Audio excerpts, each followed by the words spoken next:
Hello and welcome to Fundamental Value, a journey to quantify crypto. I'm your host, Joshua Frank, co-founder and CEO of The Tie. On Fundamental Value, we speak with the leading hedge funds, analysts, trading venues, and digital asset market participants. Our goal is simple: to understand how the leading minds in the cryptocurrency space are researching, analyzing, and quantifying the value of digital assets.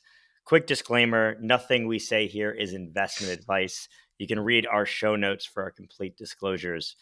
We are finally back. It's been a year plus hiatus in which I presume absolutely nothing of substance happened in the crypto space. And so very excited to pick up exactly where we left off. And I couldn't think of a better guest than one of my previous guests and a good friend, Danny Kim. He was a guest previously at SFox. He's since, in a new role. He's an investment director at FBG. And so, Danny, it's great to have you on. Dude, thank you for having me, man. It's been way too long. Over a year it's been Over since this last over a year, podcast? over a year since this last podcast. Yeah. I'm catering to the masses, all four people who wanted me to come back. But for you four people that asked me to come back, I'm back for you.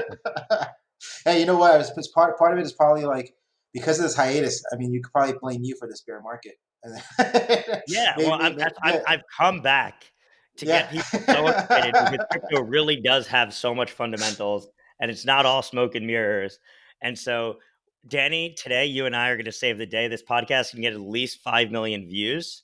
And I think the Fed, in our honor, is going to start printing trillions of dollars and converting it into Bitcoin. I think that's definitely the outcome from this episode. Yeah, if there's a bull market, it's going to be because of us, because of this interview today. So And if we'll there's see. not, by the way, it has nothing to do with us. Like if the market Nah. crashes, it's 3 hours. Exactly. All we got is upside. Yeah, exactly. That's it. Um, Asymmetric upside. So, Yeah. um, so Danny, you've been on before, but it's been a while. So, can you kind of remind all the listeners about your background pre-crypto and coming into the space? Yeah, sure. So, look, I started my career right after college. Standard thing, going into banking. Did that suit and tie thing for about a decade.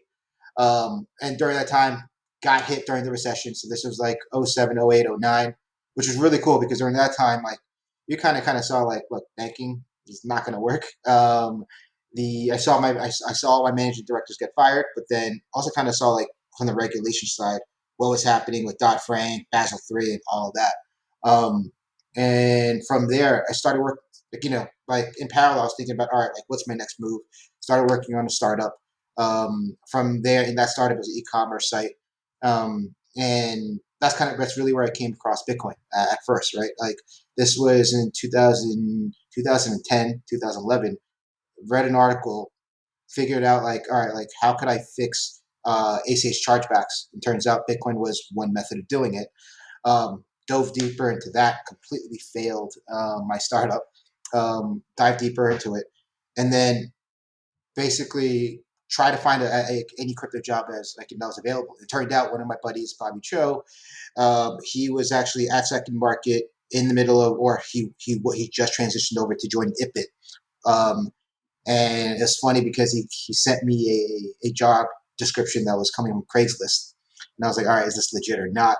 But went with it anyway, and then that was the end of it. In 2014, ended up joining ItBit, helped them migrate the headquarters from Singapore to New York to get the trust license, and then ended up going into this whole process of joining Gemini, building out CryptoPoint Broker, and then I'm here today. It's actually, I don't think we hit on this last time, but it's actually kind of funny. Like Chad, who was the founder of Itbit, is a super legit guy. The fact that Yeah, this multi-hundred millionaire, billionaire hedge fund manager, launches this crypto thing and makes a job post on Craigslist is pretty funny. it's it's funny. It's like that's the thing. Like first when like I met him, I'm like, all right, like this is shady. And then like I go to their office, I meet Chad. He's the most legit dude. And it's funny because one of the questions I asked him, I was like waiting, and I saw his library. There's only two books that they mainly cover. It's agriculture, how to farm and everything, and then financial services. And I'm like, hey, like what's going on? He's like, well, look, the world will end, and when the world ends, you're gonna need two things. You're gonna need to learn how to farm, and you're gonna need to have a financial system He was again. very early into DeFi then. He was Dude, he was way early. 2014 DeFi. He was Yeah. actually real farming. Hmm. No, little known fact, but Ipit used to grow zucchini in Chad's office. Yeah, exactly. So, talk to me a little bit about what you did at Ipit, and then obviously, last we spoke, you're at SFox, since went to Yeah. Maple, and now you're at FBG. So, it's kind of very high level. Go over those different things. Yeah, okay. It was definitely. I mean, it may not seem like it, but it was a pretty, I guess, planned transition and somewhat unplanned as well. So with IPIT, for me, it was low risk going from one financial service to a new type of financial services. So we helped them. I helped build out the operations and then go onto the sales side, help them get the trust license and getting that process done. And all of that was pretty much carried over from everything I was doing from the banking world with dealing with Dodd-Frank and Basel III and all that crap. Um, Now, what was really cool was this is talking about Chad being really early on. Well, Ipit early on was thinking about blockchain, right? They were thinking about T0 settlement and all of that. It's just timing wasn't there. So while they were trying to pivot from the exchange side into focusing on T0 settlement and building up their blockchain, I decided, look, I still love crypto. I still want to go into the trading side. Got connected to the Winklevoss twins, and then ended up joining them to help launch Gemini Exchange. And they just got their Ethereum Trust license. They were just trying to build out their book, and so I came in, helped build out the BD side, the sales side, and then build out their Ultimate Exchange. Um, and during that time, I kind of realized, look, like everyone was focused on, hey, we think like the whole thesis between the twins and Chad was a regulated exchange is what's going to bring in um, institutional adoption or more adoption. But then when I was talking to everybody, it was way too early. Like, fuck, I forget regulation. It was just all over the place. Um, it was more that those who weren't regulated, they were very much interested in crypto. The problem was trying to actually access crypto. Different exchanges at the time, there were about like 5 or 6. You'd have to go to like Serbia or something, and like there was really no easy way to do it. So my thesis was, look, let's get a crypto prime broker, aggregate all these major exchanges into one single point. And that's basically what led me to SFox. Like the guys were initially building out, you could say like an E-Trade or a Kayak at the time of crypto. And then I told them like, look, let's build this institutional platform that focuses on single point of access, kind of like a prime broker. So we pivoted to that, built that out. Now, that's when you and I last spoke, and you know, I was heads down building it out. But then, kind of like in a breather in like 2020 to 2021, I took a step back and I'm like, dude, like, what am I building? Like, what are we building? Like, this isn't really Web3 or this wasn't really crypto. It was just essentially another exchange, but making crypto accessible. And so I was trying to figure out, hey, what is interesting? And DeFi was just going crazy. This was during the middle of DeFi summer. It was going bananas. But I was still trying to figure out like where do I fit into this? Like what actually works? What's real? Started having a number of conversations, and part of it I was thinking about it was, look, when it comes to finance, the crux of finance is credit. So I was trying to see which platforms are out there trying to build out something cool. Coincidentally, in the middle of 2021, the recruiter at Maple Finance, James, phenomenal guy by the way, he reached out, says, "Hey, we got this position. We think you'd be great. Do you want to join us?" Um, I spoke with Joe and Sid immediately, and we immediately hit it off.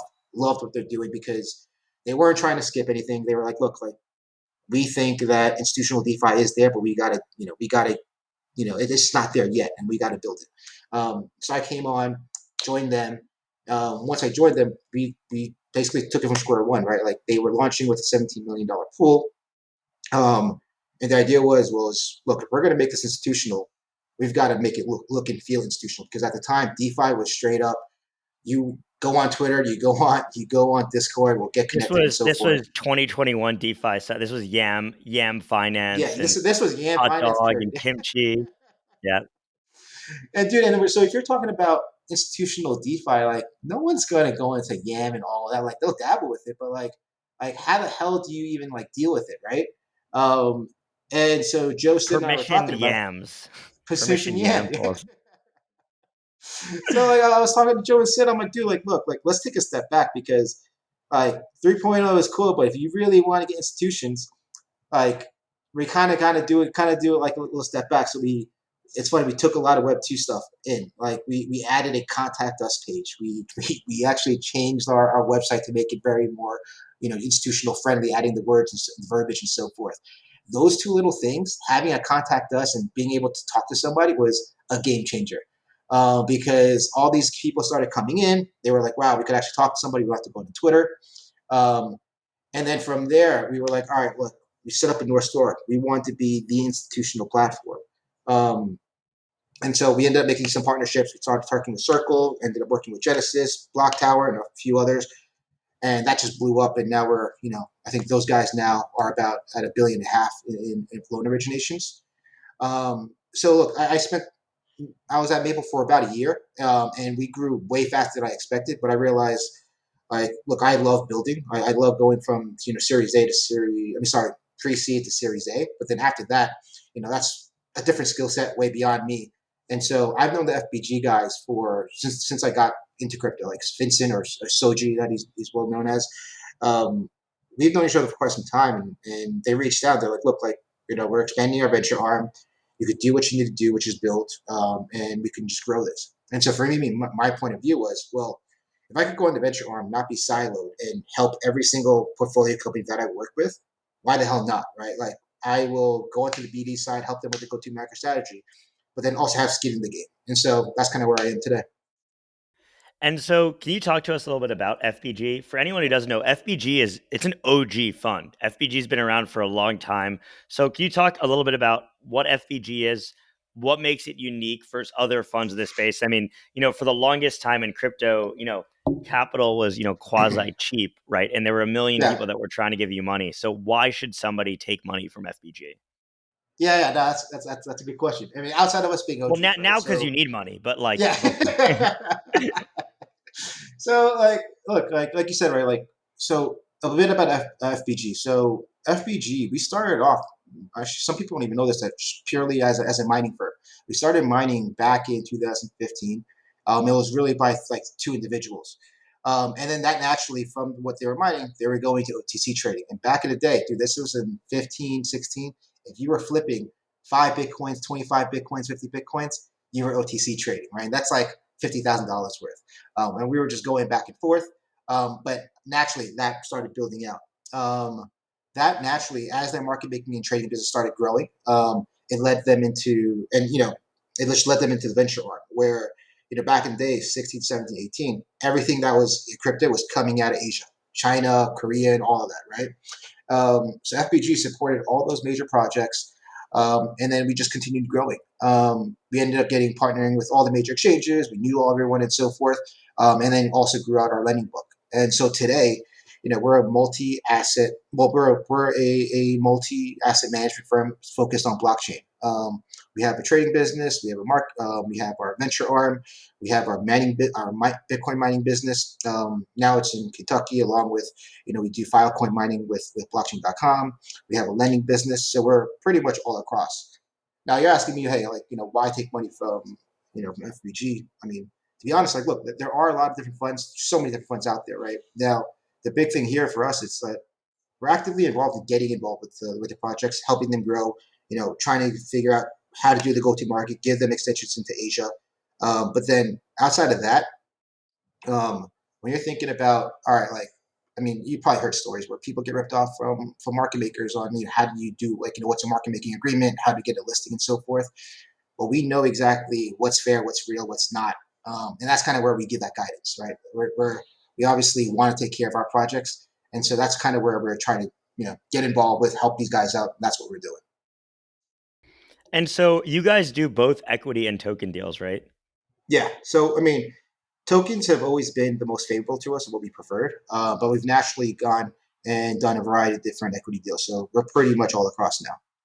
And in the environment that we're in today, in crypto, where obviously digital assets or the tokens themselves are depressed. Honestly, private company valuations are also compressed, right? There are Yeah. secondary deals which are going for super cheap. You know, how do you think of about being an investor and deploying capital today? And does it depend on the stage? But how do you think through like equity versus token deals? Yeah. I mean, so it's funny enough, like we've actually been seeing, like, especially with all deals coming from the Western side, right? they're all generally starting off with safes to begin with, like equities. And then they may add in a token warrant or whatnot. So for us, I mean, we're still evaluating in the same way. But when we are speaking to a company that is pure equity, well, what is that? What is that long game? Like, what is their exit if there is going to be an exit or not, right? So generally, like any project or a company that we talk with or start investing in, I mean, we go through the same protocols, right? Like we're still looking at understanding who the team is, what value are they bringing in, and again, like since everything is focused on blockchain, like are they actually doing anything fundamentally different on the blockchain that's adding value, and not just adding blockchain to it or adding a token to it, right? And it's the same way, regardless if it's token or not. That's the way we're viewing it. So yeah. And so, are you guys doing any secondary share purchasing? So, obviously, token values are depressed, but what else is depressed is, there are a lot of companies that went out and raised at $4 or $5 billion valuations. Those companies are now trading at a billion, right? Or companies that raised at 500 and are now trading at 150, right? Yeah. Because, you know, private markets follow public markets, right? So in public market, SaaS valuations go from 15x to 5x forward revenue. Same thing is going to happen, at a lower pace, but with private deals. And so, Mm-hmm. are you guys thinking about or buying any secondary deals?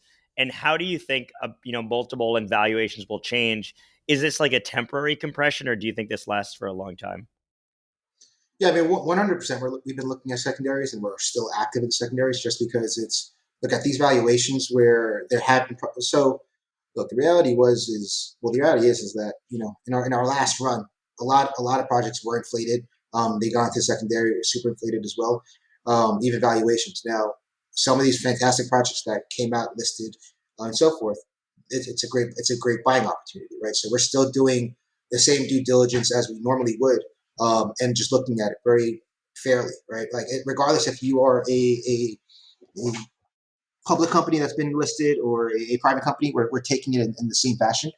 Because if there is an opportunity where we can see it and get involved, then that's what we're doing.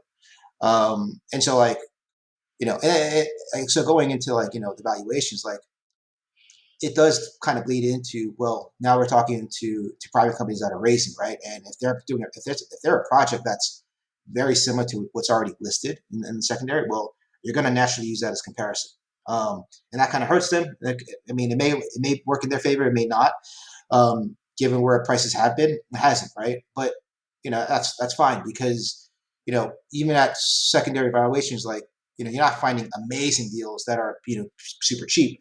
I mean, like what we see on the primary, it's still you could still see seed rounds around like 15 to 20. Maybe some will go to 40, depending if they actually have a revenue, like if they are generating revenue or not. You're So talking yeah, about I like mean, seed rounds raising at 20 million on average right now, like 15 to 20 million valuations. yeah, yeah, And, and and the like thing pre that's seeds crazy going to me from is, like, I was seeing, and I'm sure you what are saw you a gonna lot say? more of these. I mean, there were seed rounds going for 80 to 100, pre-revenue, which was nuts. Dude, so there's still some that are going from like 50, like Are they 50 to getting 80 or funded even though? higher. And so that's the thing, right? So we're talking about like, hey, are they up for a rude awakening or not? Well, like it's there's two parts there, right? So if you did an equity round, well, it's hard to do something even lower, right? So they're trying to either bridge it, or they're trying to push for that higher valuation. So you can't kind of blame them for it. It's hard for even for investors to take, right? For the token rounds, I mean, you see them being more flexible and then pushing back and pulling back their valuations. And look, I think some of it is like look, you can't just blame them. It's even naturally, like, even our peers, people, there's a lot of dry powder within the space that needs to be deployed. And so people are still feeding some of that cash into those valuations. And so it's not like an immediate drop of like you saw initially, we were going at 100 to 20. It's kind of why I think it's been actually a lot slower. But people are starting to notice. And so, you've been mentioning you guys are mainly focused on token deals. So, what sectors of the crypto market are you most excited about, and how has that changed over time? Obviously, we had DeFi summer when you kind of switched and joined Maple. right? We've had, Mhm. you know, there, crypto kind of moves in waves, right? We've had, the metaverse was really hot, and it turns out, well, there's not that many people that are actually on Decentraland right now, and Sandbox and all these different things, Yeah. right? So, like over time, we start to see all these, these sectors rise and fall. I think GameFi is the hottest new sector, or was. Maybe it's not anymore. Maybe it was very, yesterday. But like, what are Yeah. you excited about? Yeah. I mean, look, I mean, so when you ask me like, what's changed? I mean, I don't think much has changed. It's kind of just expanded. So I still kind of view everything in the same way I originally thought about, but there were things I didn't expect, and now I've expanded that out to include that, right? Um, but like what I'm excited about, so like what we're thinking about today, and this is just to preface this, like what we do today is going to be completely different from tomorrow, and like that's kind of what we've seen from everything that we've been changing, and you're kind of seeing this in this growth in innovation and technology. Like we're having faster, like lower latency, more bandwidth. Everything's moving a lot faster. That's moving us into like a interactive like network or mesh, right? And people are becoming like just look at people all around you. Like everyone's becoming more independent. They people believe in more self sovereignty. There's less trust in central parties and all of that, right? And with that, this kind of still like I'm still excited about this. And the reason why I'm all saying this is because I'm still very excited about open finance or DeFi. It's just changed slightly. Like before, DeFi was the DeFi summer. It was trying to make a quick buck, but that summer validated the idea that hey, people want to manage their own money. People want to figure out how to make their own money. They don't want to trust a third party. All of that, right? And now it's just transformed because open finance. Initially, people thought it's going to be just going to disrupt banks. Well, open finance now is going to become in very different shapes and forms. Like you have game, like point to point GameFi. That's another form of finance. Create like for creatives, NFTs have blown up, and that's been giving them a sense of finance as well. Unbanked with gaming, like all of that is going down. Um, and then from there, you're going from like geographical regions to tools and so forth. So everything that's kind of generally building up towards that open finance is super exciting. Um, and then there's like other parts, right? Like social fi is really cool. Zero knowledge is really cool. But at the end of the day, like it's this open finance of how things are changing. That's what's really cool about what's happening right And so, one question that we've asked all of our guests, including you previously, is now. about fundamentals and how you define fundamentals for digital assets. So, obviously, we have your prior answer, and I think it would be fun. I don't know if you listened to it, but to compare what you had said, then to what you would say now, because I'm sure it would be slightly different. But, you know, how do you think about fundamentals for tokens, and does it depend on the token? Right? You just talked about a bunch of different sectors of the market, right? Like, do different sectors have different fundamentals, or are they all the same? Yeah, dude. So like, I actually really wonder. I didn't listen to what I said last time. Kind of curious what that's going to be, but like, dude, it's been a couple of years, and I think it's still very hard to figure out what the fundamentals are to project. What how to evaluate, right? I mean, like there are basics, right? Like, look, at the end of the day, you'll always continue to figuring out. All right, where's the growth coming from? Like, does this actually need blockchain, or like, is the team solid and so forth? How is the go to market going to be? But like, people are doing financial evaluations, PEs, and so forth, but that's not somewhat applicable to a lot of these projects. And like, I think the biggest thing, frankly, is the community, community execution, right? So like, if the project's already been launched, well, look at the look at the GitHub, right? Like how much has been developed, how much like how many developments have been happening, how is the community growing? Is it actually natural? Is it just short term? And then more importantly, like where does blockchain actually fit in? So every time there's a bull run, there's always a lot of fake projects that come in. It's a quick hit and a quick hit and bounce. But there are a lot of projects that continue doing well where they're actually fundamentally changing blockchain or changing the ecosystem. So that's kind of where I'm viewing things and how I'm evaluating everything.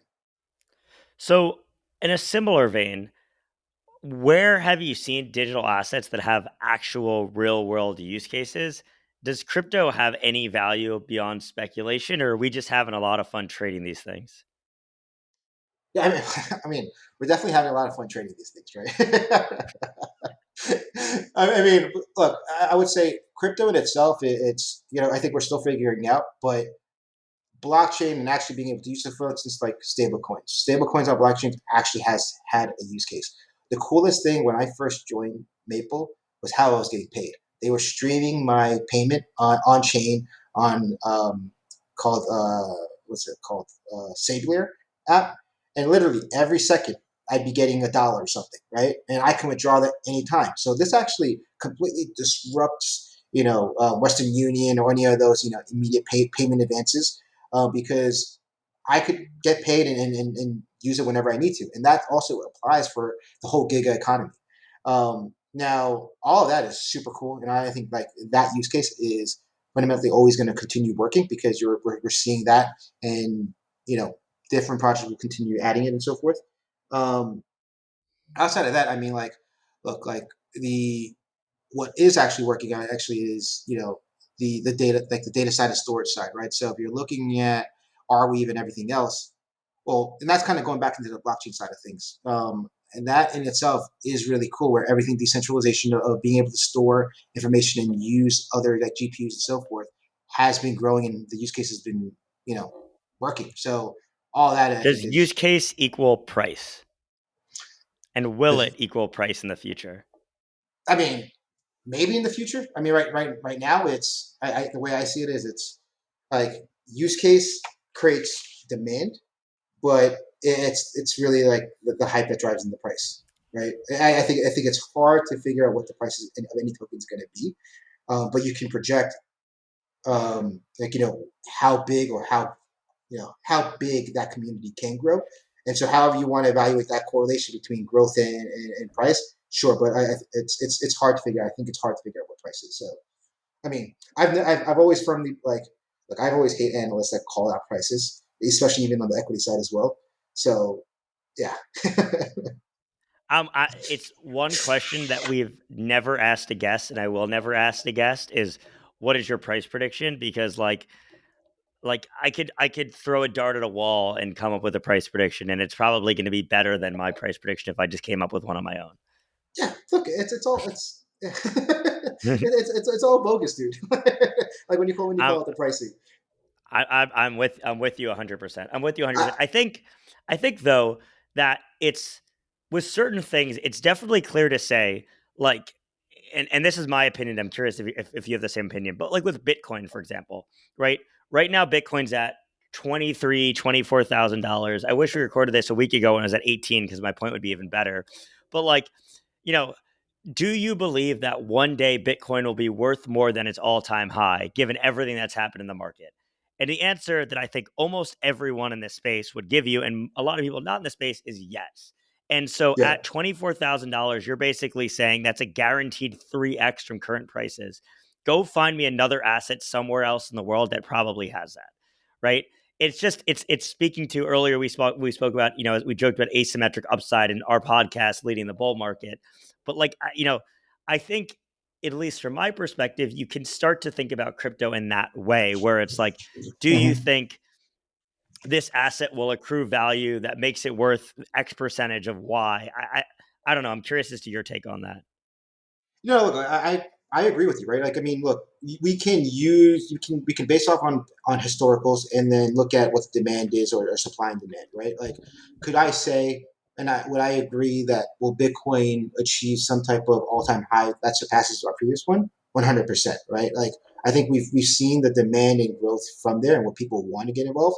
I just can't predict when that will happen, right? No, Like, and I totally agree with you. I totally agree with you. right? It's like, in the next 5 years or 10 years, I think it's going to happen. Is there anything else where I would wave my finger and think that I could definitively say that it will 3x? Like, I don't know, maybe ETH, Yeah, but like, yeah. you know, um, but I think it's an interesting concept. But I'm curious, one of the things that's driving that demand, and you obviously come from a traditional capital markets background. You worked at one of the early prime brokers in crypto, the early Mhm. exchanges that were focused on institutions.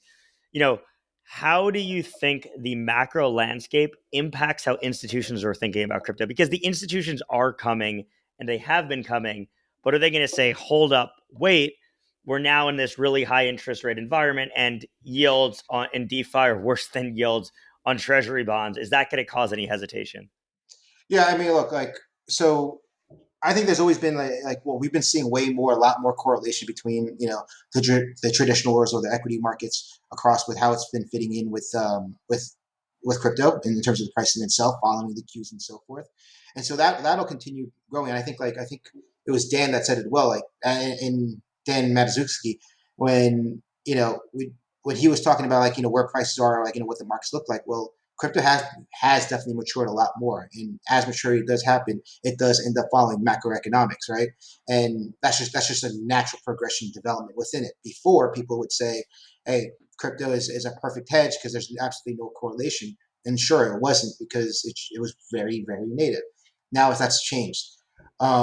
Institutional demand, and where that's coming.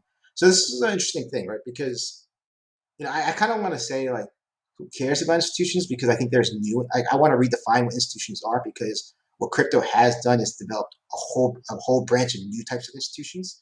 But I'll get to that point. So institutions like the banks, the BNPs, and so forth, it's quite interesting, right? Because we all know that they're very slow. They get into things, and they're doing this because of what client demands are, and that naturally ends up creating more access. So it's a great thing for the market, where, going back to the point of, if you create more accessibility, it helps our ecosystem grow, because if people can easily store it, buy it, and so forth, and feel safe about it, then there's always going to be that growing demand for it. But what I think what's been more, I think what gets overlooked more often is actually those institutions actually haven't had a big impact, in my opinion, into how our ecosystem has grown and will continue to grow. It's actually these new institutions that have been doing this. And what I define as new institutions, it's literally all these crypto native companies. Like, dude, think about Multicoin, which started off as 17 million. Now they're multi-billion, right? All these hedge funds that came in the beginning that launched, they're multi-billion dollar firms, and they've made big change. I consider them an institution. Even like individuals now who started off like, dude, like B2C2, Max. It was him, Flavio, just two dudes starting off. They became a huge shop in the market making business. They were the institution as well. Those guys have actually been hugely impactful into this ecosystem of crypto. So, like, I think as we're seeing more of these type of companies growing and pushing, because they're the ones willing to take the risk, that's kind of the big change that we like that helps push this. But in terms of the long-term growth of the market, I mean, I just looked now. Right now, the overall market cap of crypto is 1.04 trillion. The market cap of Apple stock is 2.48 trillion. So we're about 30 or 40% of Apple stock, the Yeah. entire market cap of every asset in crypto, including Bitcoin, which is the majority, or 40% or whatever it is, of the crypto market cap, right? And so, do you think these institutions need to come in to push this forward more? I mean, do you think, I mean, from your background, I mean, Yeah. do you think, like, obviously institutions is a weird ass word that we use in Mhm. crypto, because It's so bastardized. Like, it's so bad. It's like we say, we refer, and I do it too. Everyone does it just because it's yeah. what people use in crypto. But like, we refer to hedge funds as institutions, but in reality, institutions are used to describe pensions and Mhm. endowments and these large institutions, right? But do we think for this asset class to move forward, it's going to always be driven by these crypto quote unquote institutions, or do we think there's going to be a lot of these large traditional institutions that continue to drive it forward? I mean, and we're seeing slow examples of that, but for example, Golden Tree has been very Mhm. vocal. They took Avi over from Block Tower, Yeah. to their team. They're like the first crypto company that's managed to attract somebody from outside of crypto, or from inside. I mean, they're sorry, the first non-crypto company that's Yeah. gone the other way around. But like, how do you think about that evolving over time? Yeah. I mean, look, I actually think it's not so much that institutions that's going to drive it, because institutions won't drive it unless there's actually clear regulation and clarification. Like, what's holding back more adoption is actually like clarity on what we can do, what we can't do, how to do it. Right. I mean, the big thing here is like, look, the ETF got rejected again, and for God knows what reason. Like, that is like, and I don't consider the ETF institution. It's a product, and it's related to that regulatory body that's blocking it, right? Until that actually gets cleared up, that's what's holding it. That's what's holding everything back, because the reality is, dude, like every single And crypto do you think project. it's just regulation in the US? Do you think that's the biggest driver? Or do you think it's global? I think it's global, right? I mean, like every region has its own thing. I mean, the U.S. obviously has been always at the forefront, trying to take in, and it's been very confusing. But we've seen other companies, obviously not other companies, but other countries try to take the step forward. And this is where you've seen a migration of crypto companies, like Singapore, for instance. They were trying to be very forward with it, and you saw a huge migration of all those companies go over there because they were being a little bit more clear on how to do things, right? And then this is why you have sovereign wealth funds actively being involved and getting involved with crypto because they know what they can do, can't do, how crypto companies should be evaluated, and so forth. So globally, look, if every country is doing something in the right way, that's what's going to open it up. And it's kind of like, look, if one country does something and Do you does think it the well, regulatory clarity has to always be positive, or do you think clarity in and of itself is enough? Because I've heard differing viewpoints on that. yeah, that's so like it could bite you in the ass, right? Because yeah, like negative, it has to be a reasonable under it has to be a reasonable regulation, meaning like people have to understand what they're regulating and you know be able to explain it. Like, dude, well, like the last time the guys spoke about regulation, no one really even knew what crypto was, and they were like just talking about nonsense, right? And how can you actually provide a clear regulation? So this is kind of where I think like like SRO, self regulated organization, is hugely impactful within our industry because like if you have industry veterans, people who are leading this front, and they care about this ecosystem growing, they can self regulate it and provide the right views. Now, if our governments would take that, that would be helpful. So I think to answer your question, like some regulation is better than nothing. Would I take negative regulation over no regulation? Probably not. So I think it's a spectrum. I think it's got to be a spectrum, right? Because like if the SEC says all these things are securities, like that's not great. Um, but if the SEC comes out with some licensing requirements for exchanges, that's I would describe that as some people would view it as negative regulation, but it's probably better than no regulation because at least they're, in my perspective, they're making some law and people have something to follow and they're not just guessing. yeah, I mean, look, as long as the SEC sticks with it, right? If the SEC states, hey, this is what you got to do. You got to get an ATS or a broker dealer. This is how you can become an exchange, and they stick with that. That's completely fine because then at least everyone knows. Hey, let me hire lawyers. Let me figure out what I got to do and do that. Like I think last time in the last like 2 years, everyone thought it was like 2 or 3 years ago where everyone was like, all right, SEC kind of gave some clear like guidance on like, hey, you got to be a broker dealer, so everyone ended up getting a broke deal. They're like, actually, I you wonder gotta. if Jay was still in office if we would have finally had some clarity. But you know what the bet a lot of people have been a lot of people have gotten laid off recently in this space, and there have been changes and things like that. But the best job ever in crypto is to be a lawyer because with this zero regulatory certainty, everyone is dying to pay lawyers through the ass because they have no idea what to do. Dude, if you're asking me like if you want to say if we were talking about like who's been making the most money in crypto, it's not the crypto projects. Oh, it's the It's the lawyer. lawyers. It's the It's the lawyers, lawyers. hands It's down. crushing it, crushing it, Oh my crushing it. god, like that is just a straight. Oh god, I should Don't have be been a a lawyer. founder, be a lawyer. You Yeah, heard be it a here lawyer. first. So in that TradFi versus crypto vein, your former employer BNP just announced that they are rolling out crypto custody support. I didn't actually read the article, so I'm going to caveat that, but I think it may have been around security tokens and not crypto.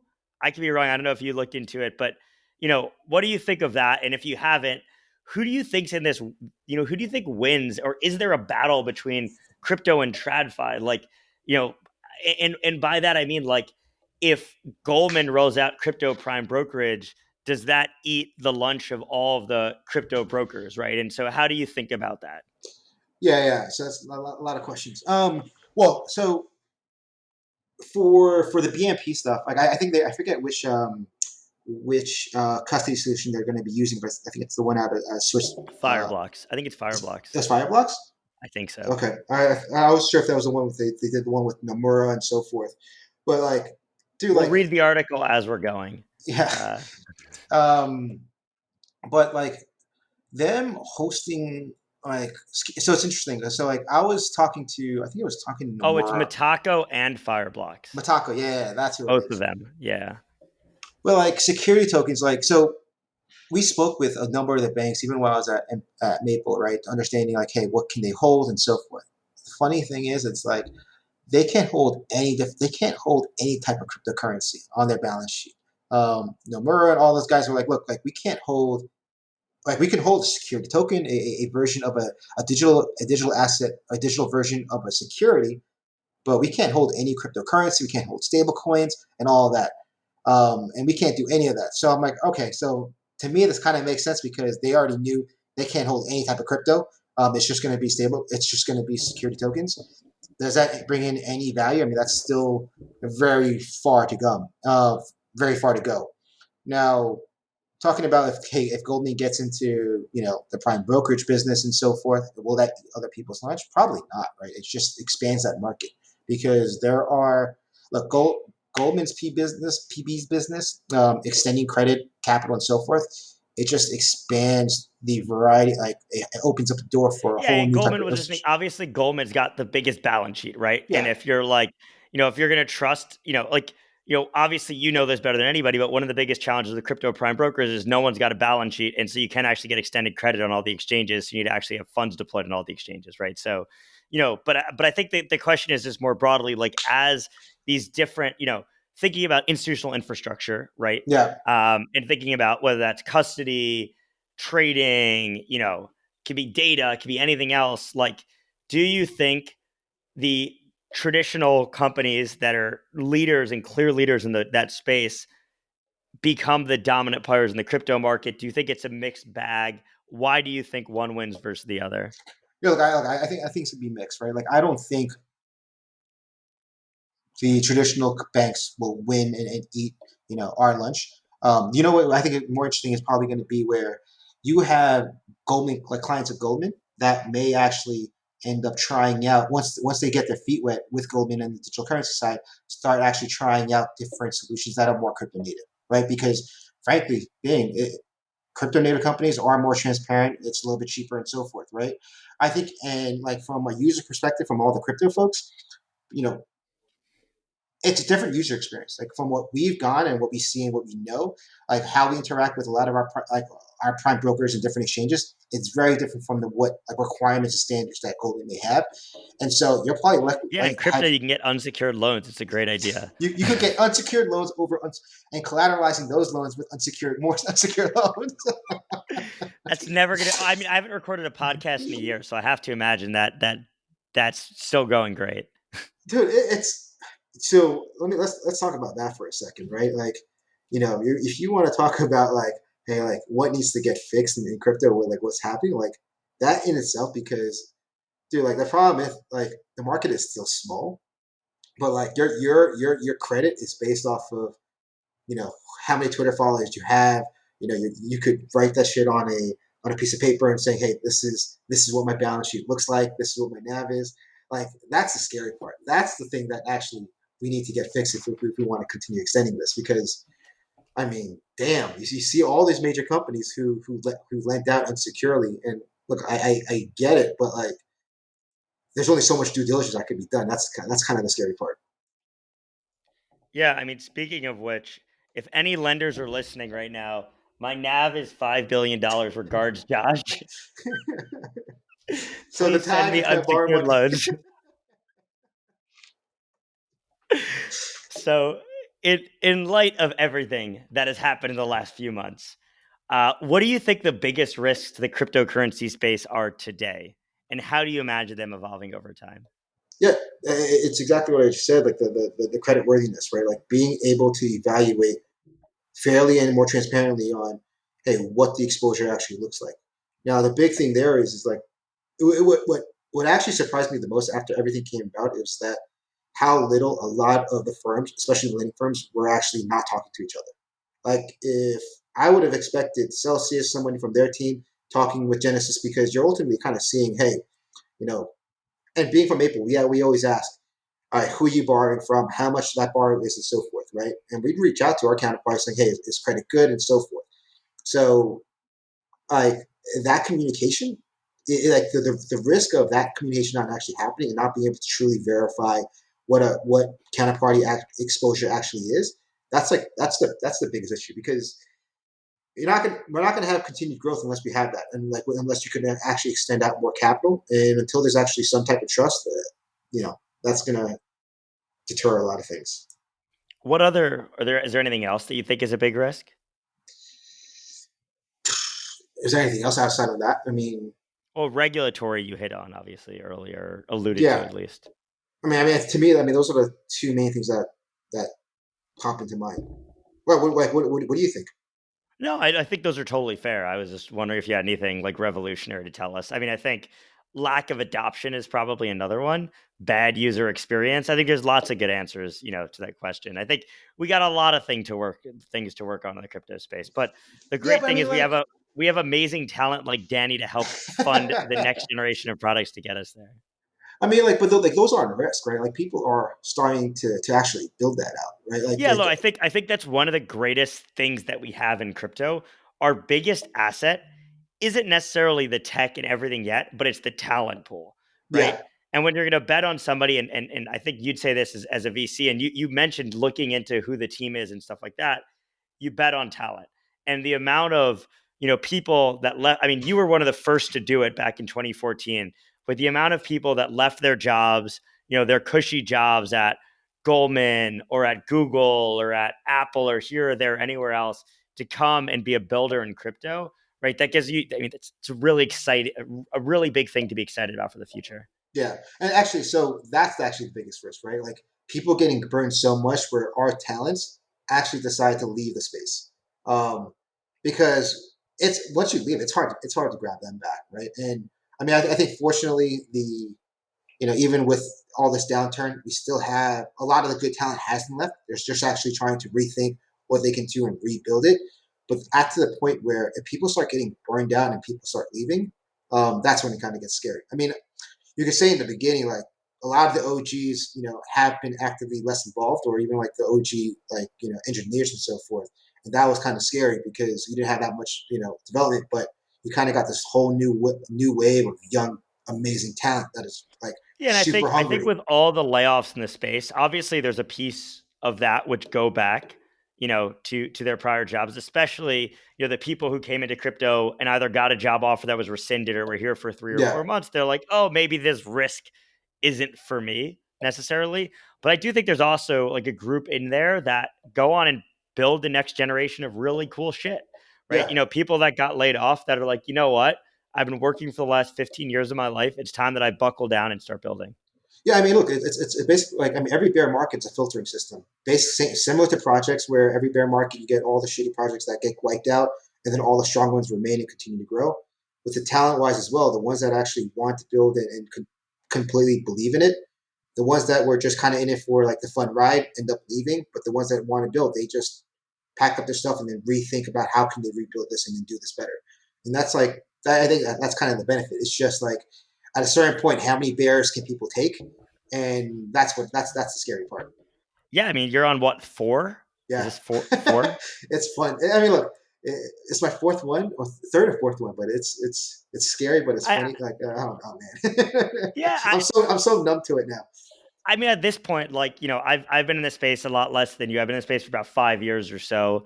But you just go back to the closet and pull out the ramen that was sitting there from before. You go back to doing what you were doing before, and you start building. You go head down, and when you emerge again, the people that were building and were quiet and were doing their own thing are going to be successful. And I bet there are a few listeners out there that are in that kind of position of thinking about kind of where they want to go. Do they want to stay in crypto or not? And I think, there's a lot to be excited about. So that goes into my next question, which is, what are you excited about? What should people be excited about in this space? Yeah, so I think what's super exciting, there's two parts. Like I said this before, was like zero knowledge and social fi. I think social and digital identity. So I think we've been slowly getting there. And this kind of goes back into the credit space as well. But like, you know, ha- having a self credit, having a self sovereignty, and knowing like where my identity is being shared with, or who actually has control with it. what I do, and so forth. That's a really attractive sector, and that kind of just feeds into the social fi things a lot because where all of our technology is going, and how we're building out Web3, everyone's living in this self-sovereign world, and it's really intermeshed. Well, like being able to control your own identity and being able to transfer that, that's a really cool sector where I just came across a project that's been focusing on that, and we've been trying to do this for quite some time, and it's just never executed well. So like maybe a lot of the success is timing. So I feel like right now with everything that's happened, what we have today, how many people are actually using crypto and like using DeFi, like it's one area that could you know really kick it off and be something that's quite interesting. So my final question for you, and you've been in the space for long enough, so you better have a good answer, is what is your biggest bag right now that if a fat candle hit, you would just unload it and you would love to have that exit liquidity? Dude, it's the most obvious answer because I have a so I got involved with Terra's last round, so I'm holding about like a quarter million of Terra that's locked up, and I still have some UST that I didn't realize. So I got like six figures in that. If that hits any type of that hits anything, I'm selling that out immediately. I'm stuck in that right now. Everything Any else, look, anything more obscure? Like, do you have dude. any feather coin or pure coin or any like random stuff still in a wallet somewhere? So dude, you know what? I wish. So I still have my crypto kitties. That was old school and like, dude, like that was like one of the first NFTs. But like, dude, CryptoPunks hit off everything else, but I don't know what happened to crypto kitties. I want that to hit off, and then I'm selling that. And then there was this what was the other one? It was like I don't want to say it. Forget it. I want to. We need to hear it Huh? now. We Yeah, need to hear it now. it was one of those porn. It was like one of those porn coins. Oh, Uh, was it Speg Chain? yeah, Spank Chain.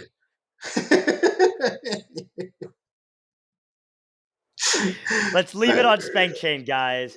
Danny, Been spanked. it's been a blast. It's been a blast. I now I know why you moved to Las Vegas. Spank Chain Las. It all makes sense. It all makes sense. It all So it's all full circle. Full circle. So, as my last question, where can the listeners find you and hear the wisdom of Danny Kim? Shout out your socials and different places people can find you, and FBG as well. yeah. So social, Twitter, obviously. Handle is Hello Danny Kim. For FBG, it's FBG Capital. And then LinkedIn. Daniel Kim on LinkedIn, FBG Capital on LinkedIn. Really straightforward. And we'll drop those in the description. So thanks again, Danny. It's been a blast, and we'll have to make you our first third time repeat guest as well in the future. Can't wait, man.